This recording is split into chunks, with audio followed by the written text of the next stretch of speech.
Welcome to CKLA Knowledge 5, Lesson 8, The Aztec, Cortes's Letter.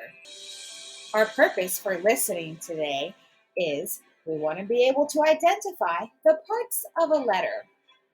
Listen carefully so you can identify key details about the Aztec Empire. Also, we want to listen to understand the word enormous. Can you say enormous? We've been studying all about the continent of North America. We've learned about the Maya civilization, who lived in and around the Yucatan Peninsula, and the Aztec civilization. They were a little bit north of the Maya civilization. Today, we are going to learn more about Aztec. We learned all about Moctezuma, the emperor, leader of the Aztec Empire. We also heard that there were strangers near the Aztec city of Tenochtitlan. These strangers were actually Spaniards who sailed to the Aztec region on ships. The Spanish soldiers and explorers traveled to America after Christopher Columbus made his trip in 1492. Today, I want you to listen carefully as we learn more about those strangers.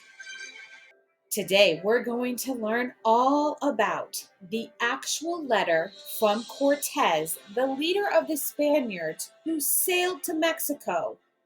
This letter he wrote to the King of Spain.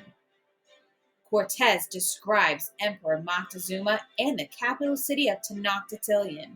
Listen carefully to the read aloud to find out more about the Aztec Empire. This is Hernan Cortes, the Spanish explorer who wrote this letter. Your Majesty, in order to fully describe the city of Tenochtitlan and the Emperor Moctezuma, it would require more writers than just myself, and would take a very long time. I will not be able to fully explain everything, but I will do my best to describe the amazing things we have seen. The Aztec state is in the shape of a circle. It is completely surrounded by tall mountains. There are two lakes that take up almost the entire valley in which the city is located. One of the lakes is freshwater and the other is a saltwater lake. The great city of Tenochtitlan is made up of two islands that sit in the middle of the salt lake, Lake Texcoco. There are 4 entrances to this enormous city. In order to cross over the lake into the city, large bridges were constructed.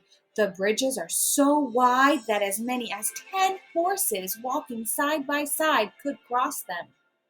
The main streets are very wide and straight. Some of the smaller streets are made of land and some are made of water, similar to streams or canals. The people of the city use canoes to travel in the streets made of water. There are several main squares, all of which contain markets. Squares are open areas in a village or city. One of the squares is very large, and on any given day, there are thousands of people in it buying and selling things. Because there are so many different kinds of products, it would be impossible to name every single thing. But some of the items include food, precious stones, shells, feathers, medicine, wood, coal, sleeping mats, clothing, and pottery. Along with all of the items that are for sale, there are also restaurants and barber shops. A building like a courthouse also sits in the market. People in this building are like judges, resolving arguments and ordering punishment for criminals. Also in Tenochtitlan, there are many beautiful temples. The priests live in a part of each temple and dress in black. These priests wear the exact same clothing for their whole lives, and they never cut or comb their hair. Since the lake surrounding the city is a saltwater lake, there are aqueducts that carry the water from the freshwater lake into the city. The aqueducts carry the water over the bridge.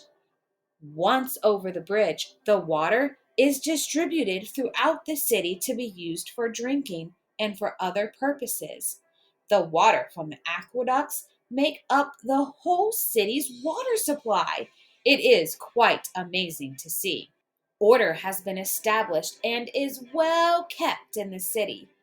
The people of the city are very friendly and courteous to one another and behave much in the same way as Spaniards. I found this most surprising because of how different they and their city look from ours. In regard to Emperor Moctezuma, his empire is quite unbelievable. I have been unable to find out how large of an area he rules. I believe he rules a land at least as large as Spain. However, I have seen with my own eyes his great wealth. He possesses many, many objects made from gold, silver, and other precious metals, all made by wonderful craftsmen. Within the city, there are quite a few palaces so wondrous that I could not possibly describe them adequately. One of the smaller palaces is attached to a beautiful garden with a balcony that runs over the top of it. Two high ranking princes live inside this palace. Also, inside the palace are 10 pools of water. Some of the pools are of salt water and some are of fresh water. In each of the pools live different kinds of birds. The birds that need salt water live in the saltwater pools, and the birds that need fresh water live in the freshwater pool. Each type of bird is given the type of food that it likes best, whether it is worms, maize, seeds, or fish. The royalty here are able to just look out a window and be amused by the birds in the various pools. I have tried to write these descriptions as truthfully as I can so that your majesty may have an accurate picture of this part of the world. Your humble servant, Hernan Cortes. Unfortunately, for the Aztec people, Cortez's discovery led to Spain's conquest of Tenochtitlan and ultimately the end of the Aztec Empire. How does Cortes describe Tenochtitlan? Think back. How did Cortes describe Tenochtitlan? See you back here next time.